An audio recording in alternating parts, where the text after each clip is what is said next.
तो ब्रेक के बाद एक बार फिर आप सबका स्वागत है मेरे साथ। खबरों में आगे बढ़ेंगे एक और बड़ी खबर के साथ। वाराणसी से बड़ी खबर हम आपको बता रहे हैं। ज्ञानवापी केस पे जुड़ी हुई यह बड़ी खबर। ज्ञानवापी केस में हिंदू पक्ष को बड़ा झटका लगा है। वाराणसी कोर्ट से हिंदू पक्ष की याचिका निरस्त कर दी गई है। फास्ट ट्रैक कोर्ट ने प्रार्थना पत्र को खारिज कर दिया है। तो कोर्ट ने हिंदू पक्ष का प्रार्थना पत्र खारिज कर दिया है। तो ज्ञानवापी केस से जुड़ी हुई यह बड़ी खबर हम आपको बता रहे हैं और हिंदू पक्ष को बड़ा झटका लगा है। कोर्ट ने हिंदू पक्ष का प्रार्थना पत्र यानी मामले को फास्ट ट्रैक कोर्ट में भेजने की जो सिफारिश थी, जो प्रार्थना पत्र था, उसे कोर्ट ने खारिज कर दिया है और इसे हिंदू पक्ष एक शिकस्त या एक झटके के रूप में कह सकते हैं कि देख रहा है। तो ज्ञानवापी केस में हिंदू पक्ष को बड़ा झटका लगा है और वाराणसी कोर्ट से हिंदू पक्ष की जो याचिका थी इनकी तरफ से वो निरस्त कर दी गई है। यानी कि फास्ट ट्रैक कोर्ट में मामले को ले जाकर सुनवाई की बात कही गई थी और इस प्रार्थना पत्र को कोर्ट ने खारिज कर दिया।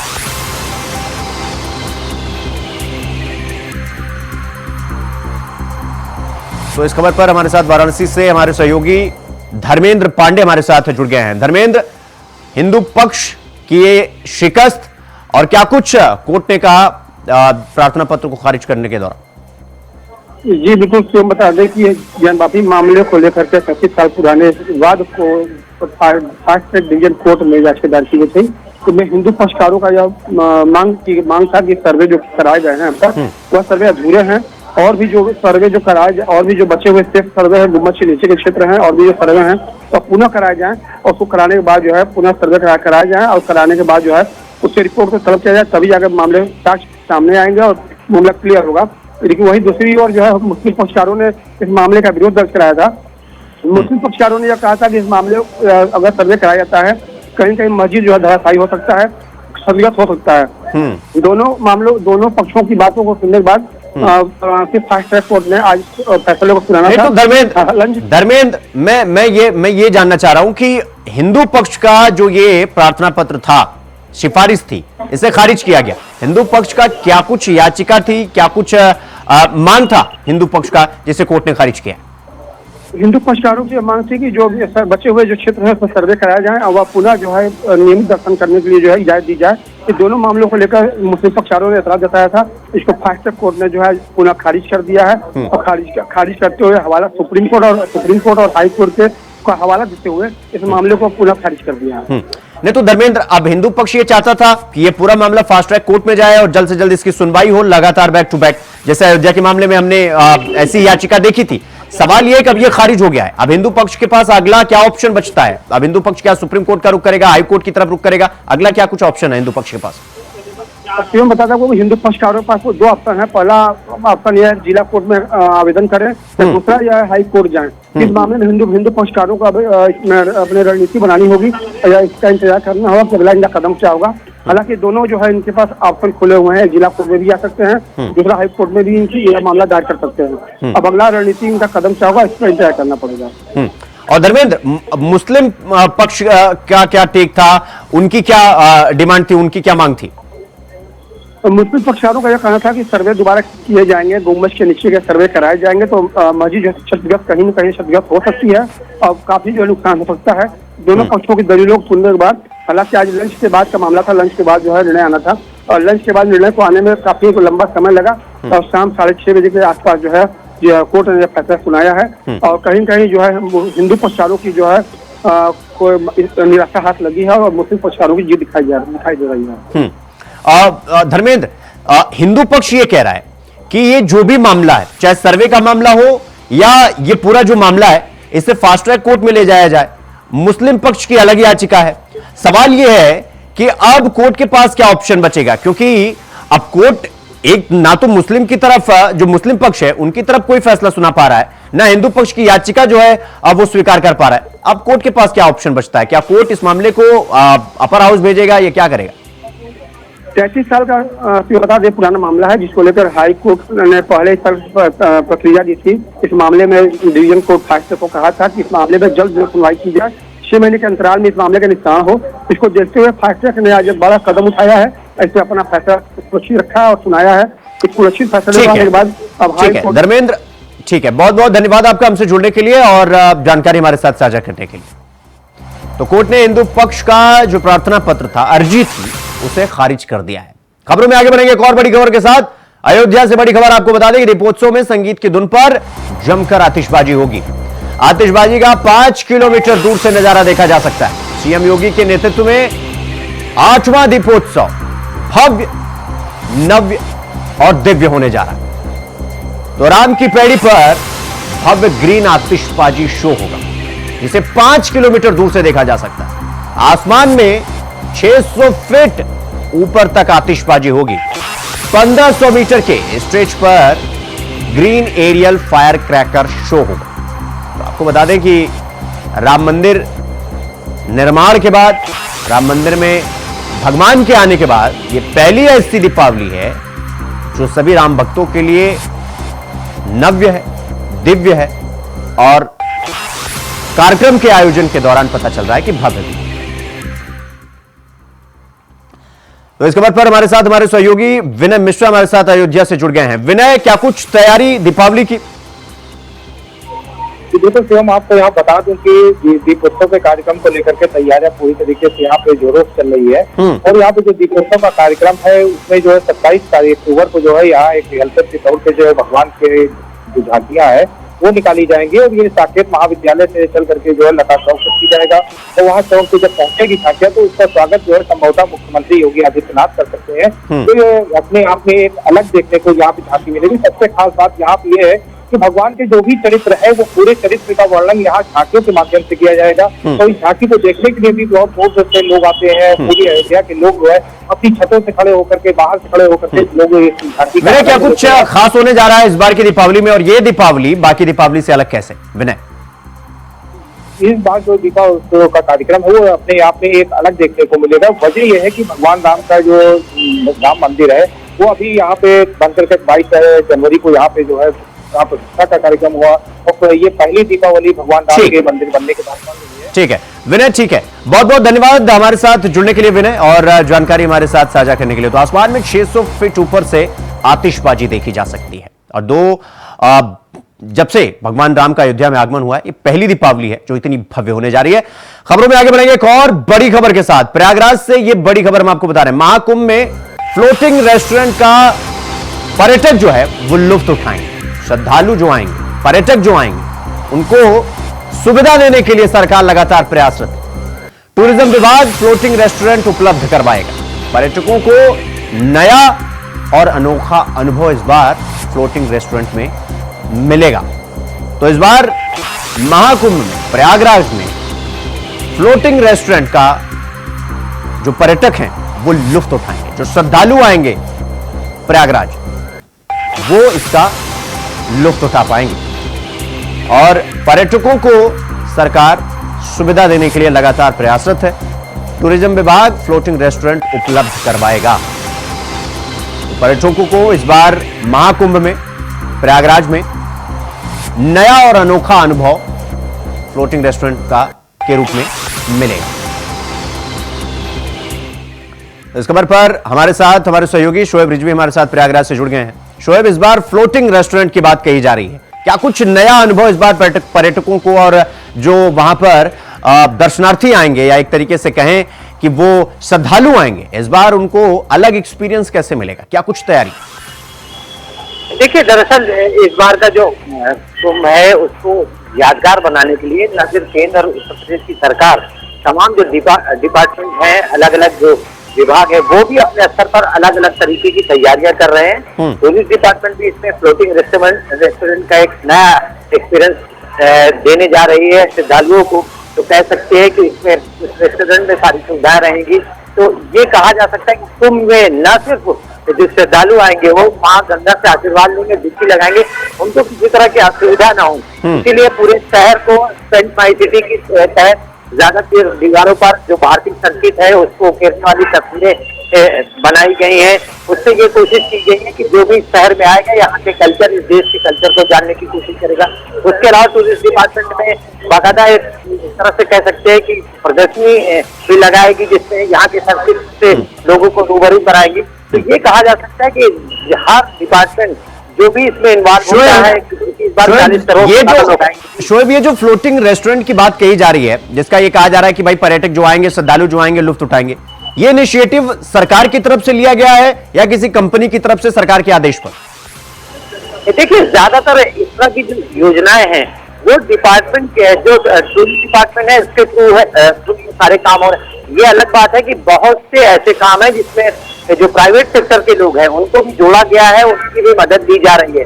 लेकिन जो भी मॉनिटरिंग है वो सरकार की ही रहेगी, सरकार के ही डिपार्टमेंट को। लेकिन ये जो इंस्टीट्यूट है टूरिस्ट डिपार्टमेंट का है और ये जरूर है कि उसमें तमाम जो प्राइवेट सेक्टर में उसके एक्सपर्ट हैं उनकी मदद दी जा रही है। चाहे जो भीड़ आएगी यहाँ पर श्रद्धालुओं की, उसको कैसे मैनेज किया जाएगा, क्राउड मैनेजमेंट के लिए भी तमाम ऐसे एक्सपीरियंस वाले सेक्टर हैं उनकी मदद ली जा रही है। लेकिन सारी जो मॉनिटरिंग करने की एक तरह से कह सकते हैं कि जरूरत है कि वो सरकार की तरफ से, इसलिए सारे डिपार्टमेंट एक्टिव हैं। और ठीक है शोएब, बहुत बहुत धन्यवाद आपका हमसे जुड़ने के लिए और जानकारी हमारे साथ प्रयागराज कुंभ को लेकर साझा करने के लिए। तो खबरों में आगे बढ़ेंगे। समाजवादी पार्टी के पूर्व एमएलसी उदयवीर सिंह ने उपचुनाव को लेकर, उत्तर प्रदेश उपचुनाव को लेकर कहा कि उनकी बीजेपी से सीधे लड़ाई है, चुनाव में सरकारी तंत्र को भी हराया जाएगा। निषाद पार्टी के राष्ट्रीय अध्यक्ष संजय निषाद पर समाजवादी पार्टी के नेता ने तंज कसा है। पूर्व एमएलसी उदयवीर सिंह ने कहा कि कैबिनेट मंत्री संजय निषाद के साथ धोखा हुआ है, मंत्री की कुर्सी बची रहे इसलिए संजय निषाद बोल नहीं पा रहे। इंडिया वॉइस के संवाददाता मोहम्मद आसिफ ने समाजवादी पार्टी के पूर्व एमएलसी उदयवीर सिंह से खास बातचीत की है, सुनिए। का रण बच चुका है। अगर बात करें समाजवादी पार्टी और बीजेपी की तो दोनों की आमने सामने की टक्कर मानी जा रही है। तो किस नजरिए से देख रहे हैं यूपी के उपचुनाव को? नजरिया क्या है, आमने सामने का चुनाव है, जनता के संघर्ष के मुद्दों को लेकर संघर्ष, जनता को हक और न्याय दिलाने की लड़ाई है। और ये लड़ाई भाजपा से नहीं है, उत्तर प्रदेश सरकार से है, उत्तर प्रदेश के प्रशासन से है। क्योंकि सरकार तो फेल हो चुकी है, भारतीय जनता पार्टी फेल हो चुकी है, उसकी सरकार कोई जनता के मुद्दों को नहीं उठा पाई, न कोई काम कर पाई है। केवल सरकार के दम पर उत्तर प्रदेश सरकार का जो सूचना और प्रसारण विभाग है उसके द्वारा प्रचार प्रसार और पुलिस की डंडे से चाहते हैं कि हम चुनाव जीत लें।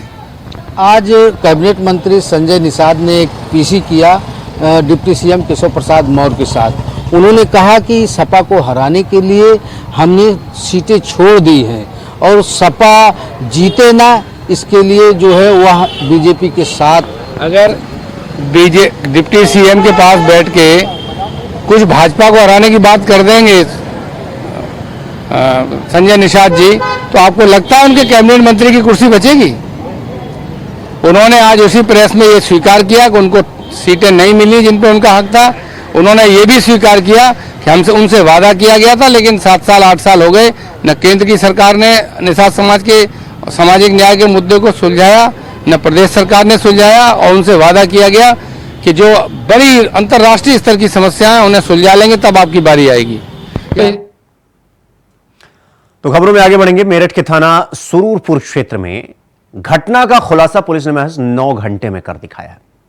पुलिस ने 3 आरोपियों को गिरफ्तार कर जेल भेज दिया है। इस पूरे मामले में आरोपियों से पुलिस ने एक तमंचा भी बरामद किया है, जिसमें आज मेरठ के एसपी देहात राकेश कुमार मिश्रा ने प्रेस कॉन्फ्रेंस करते हुए मर्डर का खुलासा किया है। घटना का पूरा क्राइम पेट्रोल वाला सीन मर्डर को दिखाया गया था। मेरठ के एसएसपी विपिन टाडा ने मर्डर का खुलासा करने वाली टीम को 25,000 रुपए नगद इनाम दिया है। बताया जा रहा है कि मरने वाला मृतक जो है वो हिस्ट्री शीटर था। थाना सुरूरपुर पुलिस ने महज 9 घंटे में एक मर्डर का खुलासा किया है। हमारे साथ मौजूद हैं मेरठ एसपी देहात राकेश कुमार मिश्रा, सीधे से बात करते हैं।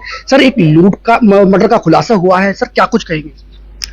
थाना सरूरपुर क्षेत्र में कल 24 तारीख को दोपहर के बाद एक सूचना प्राप्त हुई थी कि एक अज्ञात व्यक्ति का शव नहर की पटरी के किनारे पड़ा हुआ है। इस सूचना पे पुलिस ने वहां अटेंड किया और जो लीगल एक्शन है वो लेना शुरू किया। शिनाख्त पुलिस के सामने पहले शिनाख्त की चुनौती थी। इसमें जनपद की जो एसओजी टीम है उसको भी लगाया गया और स्थानीय थाना सरूरपुर की पुलिस काफी परिश्रम करके तत्परता पूर्वक कार्यवाही करते हुए जो शर्ट पे लोगो लगा होता है उसके आधार। वहीं मेरठ थाना लिसाड़ी गेट क्षेत्र में छेड़छाड़ से परेशान छात्रा ने स्कूल जाना छोड़ दिया था। इसका पूरा मामला सामने आया है। अब परिजनों की शिकायत करने के बाद छात्रा को घर से उठाने की धमकी दी गई। परिजनों का आरोप है कि शिकायत करने गई छात्रा के कपड़े फाड़ दिए गए। लगातार लिसाड़ी गेट क्षेत्र में बढ़ रही जो घटना है उससे पुलिस रोकने में फिलहाल नाकाम होती हुई नजर आ रही है।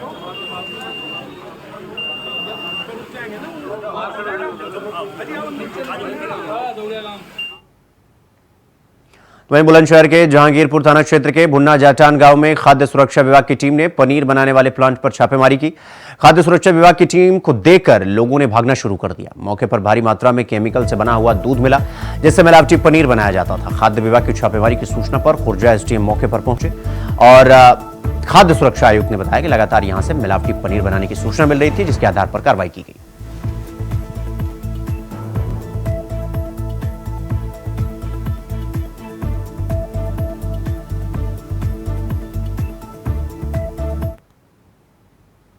तो वहीं रोहतास जिले के खड़ारी में विद्युत करंट से युवक की मौत होने पर मुआवजे को लेकर आक्रोशित लोगों ने सड़क को जाम कर दिया। नोखा थाना के चौकीदार ने बताया कि खड़ारी गांव में बदहार में युवक भोलाराम जिसका नाम है और उसकी मौत विद्युत करंट यानी इलेक्ट्रिक की चपेट में आने से उसकी मौत हो गई। मुआवजे को लेकर लोग आक्रोशित हो गए। लोग सासाराम सड़क को खड़ारी के पास जाम कर दिया और घंटों तक जाम की वजह से स्कूली बच्चे को स्कूल जाने में काफी परेशानी हुई। प्रशासन, पुलिस और समाजसेवी की पहल से आक्रोशित लोगों को समझा बुझाकर सड़क से हटवाया।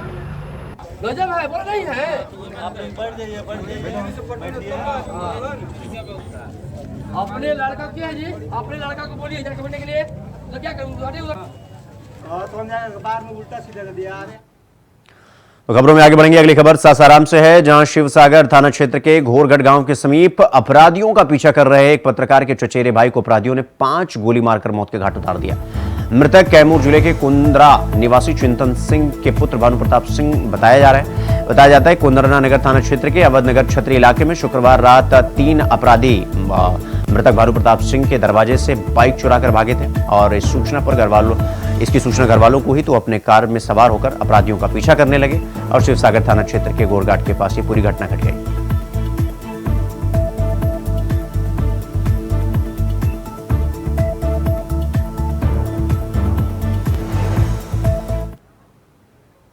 तो वहीं लखनऊ महानगर पुलिस और डीसीपी सेंट्रल की क्राइम टीम ने सराफा व्यापारी और लुटेरों को अरेस्ट किया है। महानगर में महिला से हुई लूटपाट के मामले में पुलिस ने ठाकुरगंज में सराफा व्यापारी ब्रजेश कुमार सोनी और लुटेरा राजीव श्रीवास्तव उर्फ राजू श्रीवास्तव अरेस्ट किया गया है।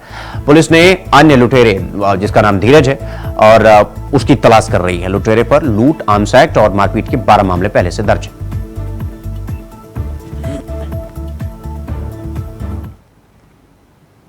तो अगली खबर सिद्धार्थ नगर से है, जहां भ्रष्टाचार का मामला सामने आया है, जिसमें सड़क निर्माण में ठेकेदार तारकोल की जगह काला तेल जैसी किसी केमिकल का उपयोग किया, जिसके चलते निर्माण के 10 दिन बाद ही सड़क की परत उखड़ने लगी, जिसका स्थानीय लोगों ने वीडियो बनाकर सोशल मीडिया पर उसको वायरल भी कर दिया। और इसमें हमारे संवाददाता राकेश यादव की ये रिपोर्ट देखिए। हम खड़े हैं सिद्धार्थ नगर जिले के जो है